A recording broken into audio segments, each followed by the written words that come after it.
قبلا چند تا ویدیو راجع به جادو در پلیلیست کندالینی در کانال بودگاه منتشر کردم.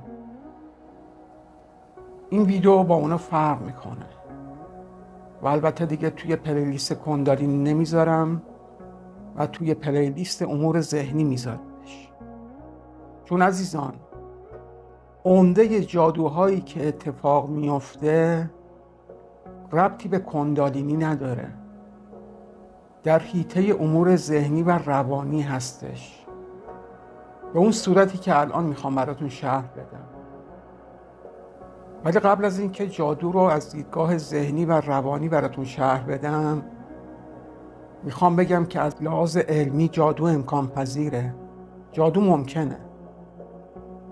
در یک دوره آموزش خصوصی به نام تأثیر از فاصله که بسیاری از شما عزیزان تهیه‌اش کردید، من نحوه اجرای جادو رو بیان کردم. تمرین‌های بسیار دقیقی داره که اگر اونها رو انجام بدید میتونید از راه دور بر اعصاب و روان دیگران تأثیر بذارید.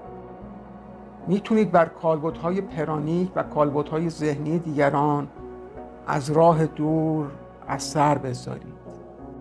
خیلی از شما عزیزان اون رو تهیه کردید و در کامنت هایی که در تلگرام برام ارسال کردید از اثر اون برام گفتید که چه اثر بسیار زیبایی داشته. البته روشی که من در دوره تأثیر از فاصله بیان کردم مخصوص اعمال اثرات مثبت هست. نمیتونید به این روش اثرات منفی بر روی دیگران بذارید، چون در این روشی که در دوره تأثیر از فاصله بیان کردم خودتون باید اون فازی رو که میخواید القا کنید به خودتون بگید. مثلا میخواید طرفتون از راه دور پر انرژی بشه، میخواید پر از محبت بشه، پر از عشق بشه، یا هست تأثیر دیگه‌ای که فکرشو کنید. باید ابتدا خودتون این رو در وجود خودتون پرورش بدید، این اثرات احساسی رو، تا بتونید اون حوزه مغناطیسی و فرکانس هایی رو که لازمه انجام این کاره از خودتون ساطع کنید و به سمت شخص سوم ارسال کنید. عزیزانی که دوره تأثیر از فاصله رو تهیه نکردن میتونن از طریق لینک های تلگرام در دیسکریپشن مستقیم به خود من پیام بدن تا اون دوره رو براشون ارسال کنم، شرایط رو براشون شرح بدم و دوره رو براشون ارسال کنم. در این دوره با چند ماه یا چند سال تمرین میتونید به سادگی از راه دور بر کالبدهای پرانیک و ذهنی دیگران اثر بذارید و حال دیگران رو خوب کنید. از خشم رهاشون کنید، از افسردگی درشون بیارید، از ناراحتی بیرونشون بیارید. میتونید اثرات مثبت بهشون بدید. پیشنهاد میکنم حتما این دوره رو امتحان کنید تا بتونید در طول عمر پربارتون انشالله اثرات مفید بر اطرافیانتون بذارید. و اما جادو چرا علمیه عزیزان؟ جادویی که این روزا مصطلح توی کوچه و بازار، مثلا فرض کنید شما یه نوعی میاد زیر پادری خونتون یک ورد پیدا میکنید، یک طلسم پیدا میکنید.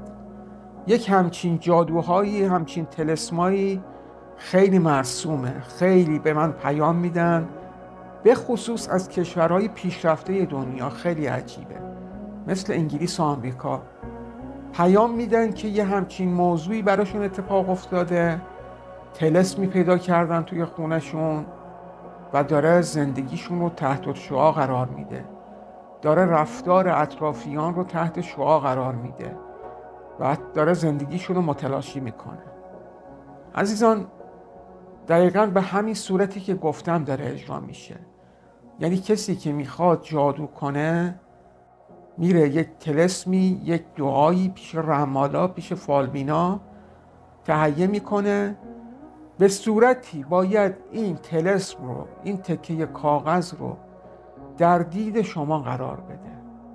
اون دعانویس، اون رمال میگه باید برید این تیکه کاغذ رو مثلا بذارید زیر پادری، زیر فرش، بذارید گوشه نمیدونم باغچه چالش کنید، یک جایی که البته اون شخص مورد نظر، شخص قربانی، بتونه پیداش کنه. لب کلام همینه. یعنی توی جادویی که الان مصطلحه مرسوم هست، توی طلسم هایی که الان مصطلح هست و مرسوم هست، قربانی باید بفهمه که تحت طلسم قرار گرفته. این اصل مطلبه. یعنی اگر قربانی نفهمه هیچ اتفاقی نمیفته. شما مثلا شمای نوعی اگر طلسمی رو توی خونه شما بذارن اما پیداش نکنی، هیچ موقع ذهن طرف طلسم نمیره، هیچ موقع باور نمی کنی، که اصلا نمیشنوی، اصلا توجه نمی کنی به طلسم، به جادو. ولی همین که اون طلسم رو پیدا میکنی، ذهن اسیرش میشه، باور میکنی که یکی داره تو رو جادو میکنه، یکی داره تو رو طلسم میکنه. و از اون موقع است که زندگی شما شروع میکنه به تغییر کردن به این صورتی که الان میخوام براتون شم. فرض کنید یک طلسم یکسان، یک دعای یکسان رو در 2 نسخه تهیه کردید. یکیش رو میذارید در محیط زندگی یک استاد دانشگاه، یک آدم باسواد، یک آدم با مطالعه، آدمی که از فرهنگ جامعه اطلاع داره، آدمی که تحصیل کرده است و آگاهه. و یک نسخه دیگه شو بذارید در دسترس شخص دیگه‌ای که کم اطلاع هست، ناآگاه هست و اطلاعی از چگونگی اثرکرد این دعاها و این وردها نداره. چه اتفاقی پیش میاد؟ اونی که آگاه، اون استاد دانشگاه، این طلسم رو میبینه، نگاش میکنه، مچالش میکنه، میندازتش توی سطل آشغال، تموم میشه، میره. به عنوان یک کاغذ چرک بهش نگاه میکنه و تموم میشه، میره. هیچ اثری تو زندگیش نمیذاره. اما اون شخص بی سواد ما، اون شخص ناآگاه ما، طلسم رو میبینه، تنش میلرزه، میگه یکی منو جادو کرده، یکی منو طلسم کرده. اون رو نگه میداره و احتمالاً هم میره دنبال یک رمالی، فالبینی، ببینه این طلسم چه طلسمیه، این دعا چه دعاییه، و میفته توی گردابی که دیگه نمیتونه ازش در بیاد. طبیعتاً اون فالبین و رمال به خاطر اینکه بتونن این بنده خدا رو تیغ بزنن، میگه این یک طلسمه که یه همچین کاری میکنه، باید ضد اون رو بهت بدم، انقدرم هزینهش میشه.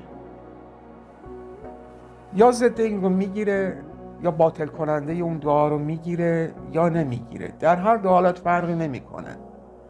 ذهن این فرد اسیر طلسم میشه. میگه کسی هست که داره من رو جادو میکنه و طلسم کرده. از این به بعد دیگه نگاه میکنه به رفتار اطرافیانش، به خصوص نزدیکترین کسش، مثلا همسرش، شوهرش، زنش. نگاه میکنه به رفتار همسرش، اگر چیز عجیبی ببینه، رفتار ضد و نقیضی ببینه، بلافاصله ارتباطش میده به طلسم. میگه شوهرم تحت طلسمه، شوهرم رفتارش با من عوض شده به خاطر طلسم. دیگه نمیاد فکر کنه که این طلسم یه تیکه کاغذ بوده، رفتار شوهرش بازتاب رفتار خودش بوده. دیگه نمیاد بررسی کنه، رفتارها رو بررسی کنه، خودش رو تو آینه ببینه و ببینه رفتاری که شوهرش داره دقیقاً آینه خودشه، داره بازتاب رفتار خودش رو در حرکات و رفتارهای همسرش میبینه. از این به بعد میفته دنبال این که شوهرش رو از طلسم در بیاره. غالبا میره یک طلسم دیگه ای میگیره، توی یه گردابی میفته که دیگه نمیتونه ازش در بیاره. عزیزان مراقب باشید که در این گرداب نیفتید. اگر روزی روزگاری یک همچین چیزی دیدید، وردی دیدید، دعایی دیدید، به سادگی مچاله‌اش کنید، بندازیدش سطل آشغال. ذهنتون رو آزاد کنید. چرا؟ چون ذهن مثل کامپیوتر میمونه، به سادگی به ویروس آلوده میشه و اثرات فال و اثرات رمل و جادو و طلسم دقیقاً مثل ویروس میمونه، مثل ویروس کامپیوتری میمونه. اگر شما آنتی ویروس روی ذهنت داشته باشی و بدونی اینها خرافه‌ای بیش نیست، به سادگی از زیر بار پذیرش اثرات این طلسم خارج میشی. ولی اگر آنتی ویروس نداشته باشی و اعتقاد داشته باشی به طلسم، به سادگی اسیرش میشی و زندگی عادی به یک زندگی طلسم شده تبدیل میشه. عزیزان، جادو حقیقت داره، ولی نه این جادوهایی که دارید میبینید. من جادو رو در دوره تأثیر از فاصله به سادگی بهتون یاد دادم. البته جادو یا تأثیر از فاصله‌ای که فقط میتونید اثرات مثبت رو ذهن دیگران بذارید. میتونید اثرات منفی هم بذارید. منتها بیشتر از این که شخص قربانی بخواد آسیب ببینه، خودتون آسیب میبینید. مثلا فرض کنید یکی رو میخواید به خشم در بیارید. ابتدا باید این خشم رو در وجودتون ایجاد کنید، از خودتون فرکانس های خشم ساطع کنید، بعد این فرکانس ها رو به سمت شخص قربانی ارسال کنید. میبینید اول از همه خودتون آسیب میبینید. 100% که خودتون آسیب میبینید میتونید 10% رو به شخص قربانی انتقال بدید. پس هیچگاه به فکر انجام اثرات منفی، القای اثرات منفی بر روی دیگران نباشید، چون مسلماً قربانی اصلی خود شما خواهید.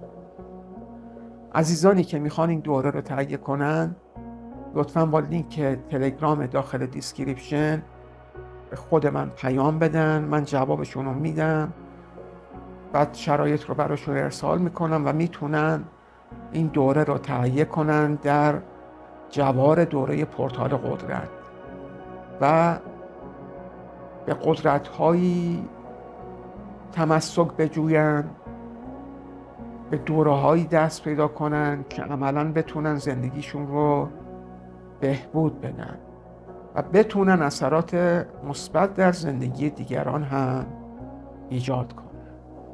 شاد و پیروز باشی. خدا نگهدار.